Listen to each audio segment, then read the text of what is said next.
first met Bill McClintock in 1957. First impression of Bill was that he's very genuine. When he came in, he wore a double-breasted brown suit. I'll never forget that. I was born and raised in Milwaukee, Wisconsin, and the elementary school I went to, St. Rose, they had sports programs for the boys, baseball, football. I was walking to school with a neighborhood friend and he asked me, "Are you going out for basketball?" And I was 10 years old at the time and I said, "What's that?" After high school, 5 of us, one guy had a car, an old car, and we'd go down to the north side and there was an asphalt court there, and we were the only 5 white players that played on the games. They welcomed us, with open arms. I learned a basketball game playing in the African-American neighborhood against a lot of good basketball players. After the lights went out at 9 o'clock, there was a neighborhood bar and we'd go across the street and you put $1 on the bar and you order 20 beers because beer was a nickel a glass in the beer capital of the world in those days. After graduation, I contacted the basketball coaches, seeing if I could get a scholarship to Marquette, Wisconsin to play basketball. And the Marquette guy, in addition to declining me, just said I'd never play forward on a major college basketball team.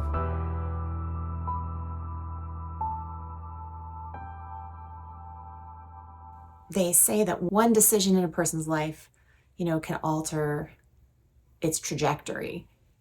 Well, for my father, that was unquestionably the opportunity and decision to go to MPC. MPC afforded my father the opportunity to move west, be the first person in his family to go to college, and also allow a very legendary basketball coach to see him. A friend of Pete Newell's who played baseball saw my father playing basketball in Milwaukee. And he contacted Coach Newell and told him that he thought my father could be a real addition to the team and that he would need a scholarship. I ended up at MPC because Pete Paletta, who was his first year as coach down here, he had been bugging Newell for several months to send him someone that could play 1 year and then go up to Cal after that first year. So that's how I ended up in California. He was our star player and he led the team in not only scoring but also in rebounding. So he put Monterey Peninsula College on the map. John Carson was a Marine veteran, and so he had his GI Bill and he'd get a check every month, and I'd always have to borrow $5 from him so I could have some money to eat. And my aunt, who had no children of her own, would always send me $5 a month. So when I got the $5, I'd pay him back, but then I'd have to borrow it again within 2 weeks. So, but he was a lifelong friend, as was Jim Gillis, who played on the football team here, and Larry Segovia, who owned the Segovia's Bar, and Pete Catino, who was also a water polo coach at Cal. Luke Phillips started coaching as an assistant coach at MPC the year I started. We hit it off right off the bat and became lifelong friends. In fact, he ended up working at Mike's Seafood too during the off season. The basketball coach, he got us hooked up with Fisherman's Wharf through his college roommate, Joe Anastasi. So between the Rappa's restaurant and Angelo DiGirolamo's and the Shakes and some of the other local restaurants, we were able to get a free meal during the week, at least during basketball season. We got in the car and we were just leaving Monterey. And he says, "You know something, John? One of these days, I'm going to own a home in Monterey, California." And I looked at Bill and laughed and I says, "Bill, between the two of us, we got $8 and I got 5 of it." I took a Greyhound bus from Oakland to Monterey, and they stopped over one of the passes, and I looked down on that horseshoe bay and I said, I'm going to buy a home down here sometime. It looks like paradise to me. The remarkable story is he came to the sleepy little village and played at Monterey Peninsula College, and then a year later was playing for a national championship at the University of California.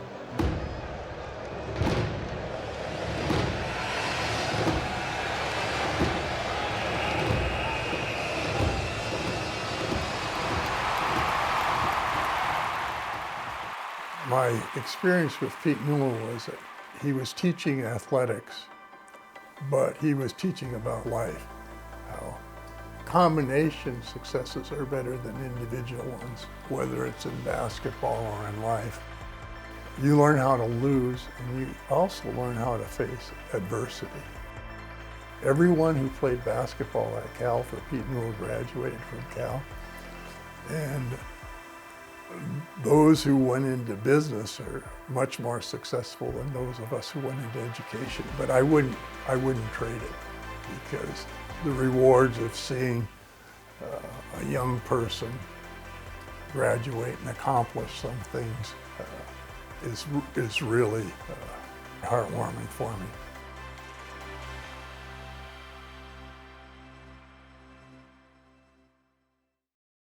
I think what's important about Bill McClintock is he kind of represents initially a very typical arc. He started at Bellarmine, which is a very prestigious private school in the San Jose area, and then shifted over towards a middle school experience. He found his way to high school, and that's where he worked at Los Altos High School. And he worked as dean of students.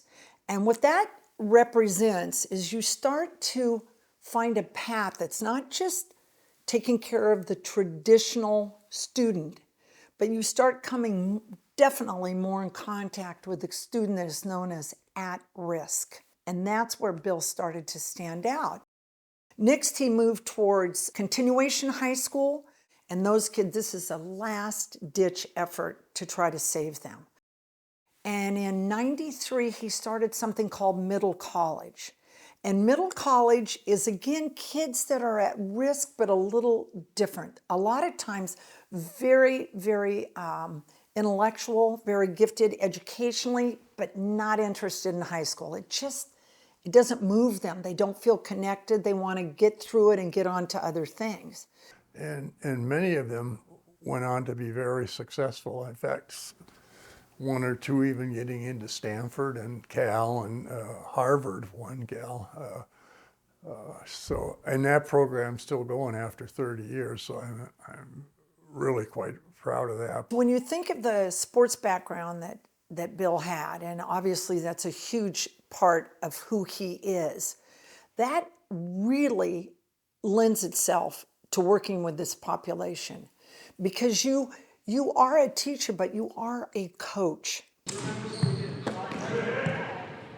He has coached teenagers, even young boys and girls at his camps, and he has taught the lessons that Pete Newell taught him.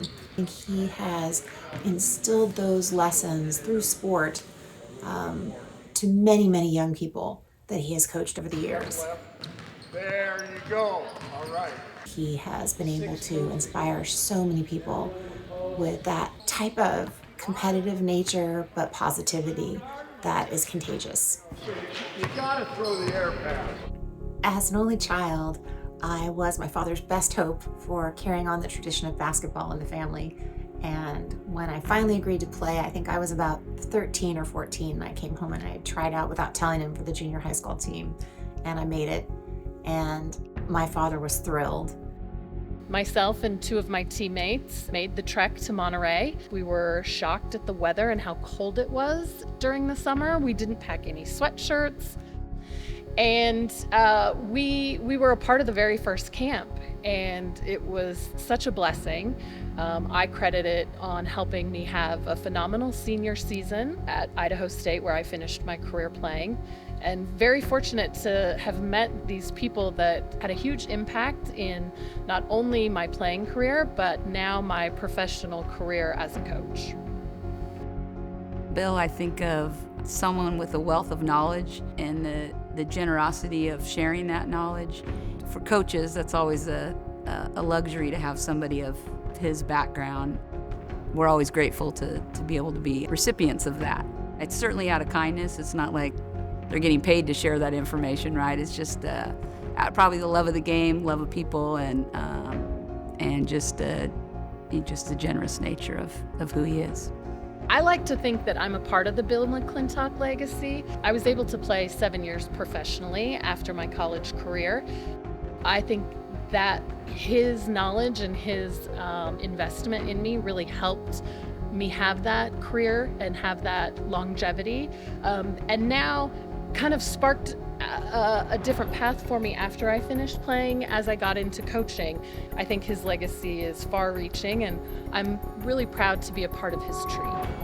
He developed a lifelong love of the Monterey Peninsula, its people, the community, its beauty, and of course he learned about the importance of education and how education provides opportunity. And it was that opportunity that MPC created for him that allowed him to continue his love affair with basketball and become part of basketball history. I think that having MPC as a stepping stone was really that one opportunity that opened the path to all of the higher success and achievements that my father had. My wife, Claudia, we've been together 33 years now, and after about 3 years, she asked me, she said, "Why are you so attached to MPC when you went on to Cal and everything like that?" And I told her, I said, it's the people of Monterey. I felt like I was home.